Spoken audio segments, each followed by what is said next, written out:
Hello everyone, welcome back to my YouTube channel. তো সেদিন চলে গেছিলাম বোনের বই খাতা কিনতে কলেজ স্ট্রিটে।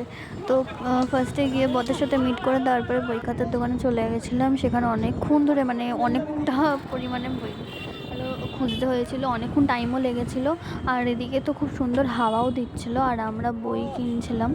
তারপরে আমরা চলে গেছিলাম কলেজ স্কোয়ারের ওখানে বইমেলা হয়েছিল। তো সেখান দিয়ে দুটো বই কিনেছিলাম, এই যে দেখতেই পাচ্ছ। তো এখানে অজস্র নানান ধরনের বই ছিল। তো সেখান দিয়ে আমরা চুজ করে একটা না দুটো বই কিনেছিলাম। খুব সুন্দর বইটা, আমার পড়া হয়নি, যদিও বা পড়বো কারণ সামনে এক্সাম তাই। আর এই যে বনু বৃথা প্রচেষ্টা করছে ক্লিপ নেওয়ার। আর তারপরে আমরা চলে এসেছিলাম কলেজ স্ট্রিটের ফেমাস বসন্ত কেবিনে। তো সেখানে এই যে মেনু কার্ড, আর তারপরে খানিক্ষণ বসবার পর আমরা আমাদের খাবারটা পেয়ে গেছিলাম। তারপরে আমরা খেলাম আর বাড়ির জন্য নিয়ে গেছিলাম। আর এই যে আমি কাটছিলাম। And that is for today's video. By.